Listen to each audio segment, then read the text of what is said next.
Assalamualaikum warahmatullahi wabarakatuh. Salam sejahtera tabibun. Izin memperkenalkan diri, nama saya Nur Rahim dari Universitas Islam Negeri Raja Intan Lampung, Prodi Manajemen Pendidikan Islam, MPM 2011030356 kelas H. Di video ini saya akan menjelaskan tentang hudud. Pengertian hudud. Kata hudud merupakan bentuk plural dari kata had yang berarti sesuatu yang memisahkan antara dua hal. Juga dapat diartikan sesuatu yang membedakan antara yang satu dan yang lain. Masuk dalam arti hudud adalah dinding rumah atau batasan-batasan tanah. Hudud atau hukuman adalah untuk memelihara dan menyebabkan kemasalahan manusia dan menjaga mereka dari hal-hal yang mafsadah, karena Islam itu sebagai rahmatan lil alamin untuk memberi petunjuk dan pelajaran kepada manusia. Hudud secara bahasa adalah bentuk jamak dari bahasa Arab had yang berarti mencegah, menekan atau larangan. Jadi dengan demikian secara istilah jarimah hudud dapat diartikan suatu jarimah yang diancam dengan hukuman had. Pengertian hudud had sebagai dikemukakan oleh Abdul Qori Audah, yaitu hukuman had adalah hukuman yang telah ditentukan oleh syarah dan merupakan hak Allah Subhanahu wa taala. Dari pengertian tersebut dapat diketahui bahwa ciri khas jarimah hudud itu adalah sebagai berikut. A. Hukum tertentu dan terbatas, dalam arti bahwa hukuman itu telah ditentukan oleh syarah dan tidak ada batas maksimal atau minimal. B. Hukuman tersebut merupakan hak Allah semata, atau kalau ada hak manusia di samping hak Allah, maka hak Allah yang paling dominan. C. Had itu merupakan hak Allah, maka hukuman tersebut tidak bisa digugurkan oleh perseorangan atau oleh masyarakat yang diwakili oleh negara. Ruang lingkup hudud. Ruang lingkup hudud meliputi berbagai tindak kejahatan kriminal seperti A. Perzinahan, yaitu jarimah yang terjadi karena seseorang yang melakukan hubungan seksual atau hubungan kelamin di luar nikah. Perzinahan dilarang secara tegas dan keras oleh Islam.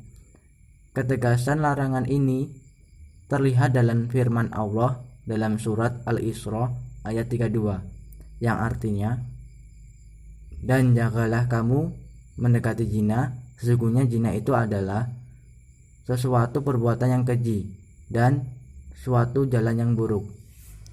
Yang B.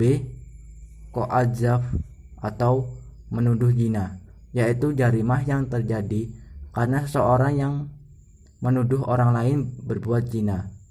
Sesuatu perbuatan dapat dianggap sebagai tuduhan bila mana tidak sesuai dengan kenyataan.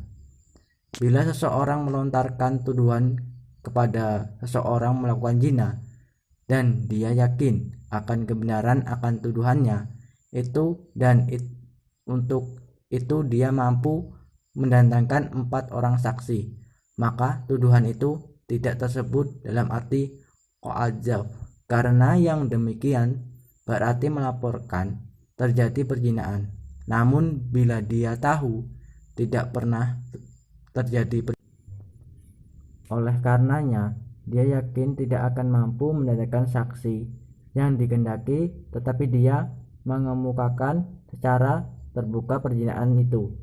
Upayanya itu adalah untuk berkebohongan atau yang disebut fitnah. Bila fitnah itu berkenaan dengan perbuatan lainnya, tidak disebut qadzaf.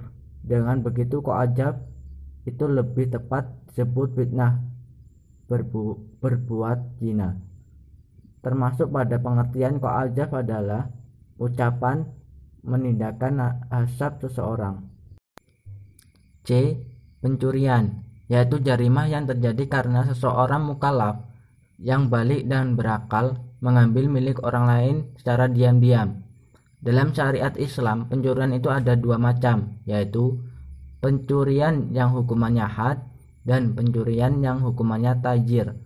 Pencurian dalam arti yang lebih jelas adalah menjadikan sesuatu yang bukan miliknya menjadi miliknya dengan cara dan dalam bentuk apa saja, baik sesuatu itu milik perorangan atau milik masyarakat.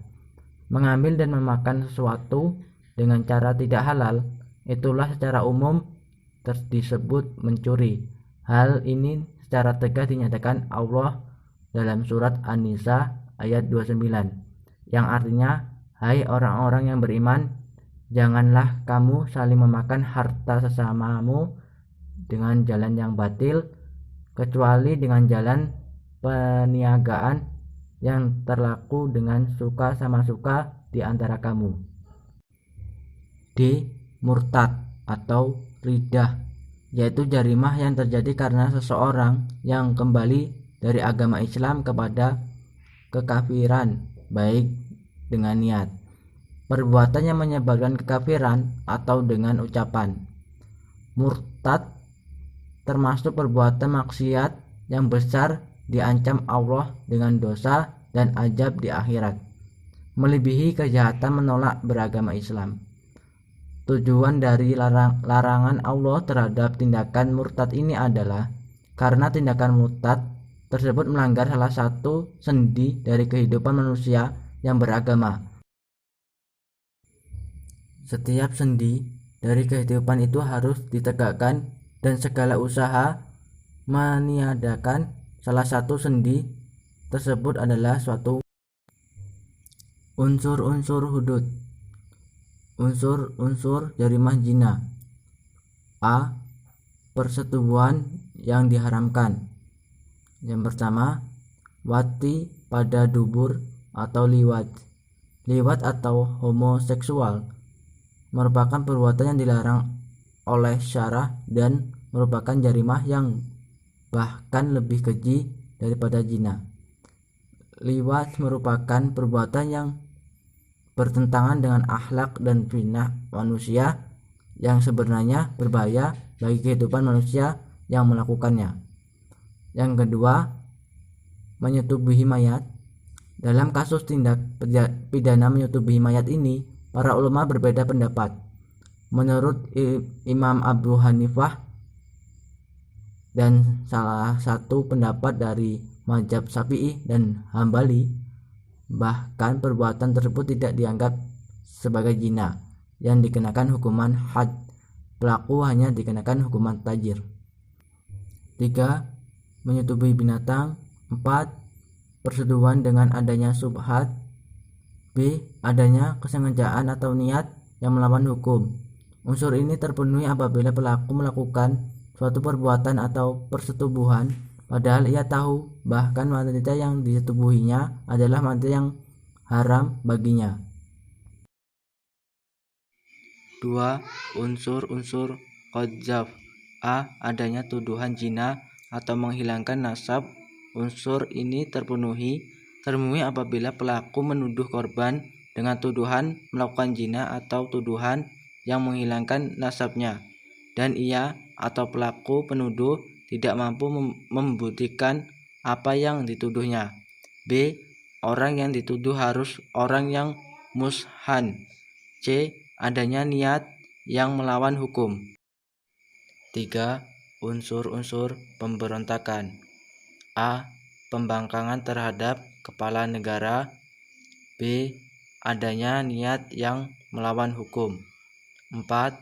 Unsur-unsur riddah. A. Kembali atau keluar dari Islam.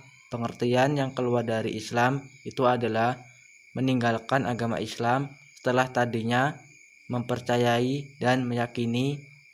Keluar dari Islam bisa salah satu dari 3 cara, yaitu dengan perbuatan, dengan ucapan, atau dengan keyakinan. Mungkin itu saja yang bisa saya sampaikan di video ini. Kalau ada salah kata, salah sikap dari saya mohon maaf. Semoga video ini bermanfaat bagi kalian semua. Saya akhiri. Wassalamualaikum warahmatullahi wabarakatuh. Terima kasih. Jangan lupa like and comment and subscribe.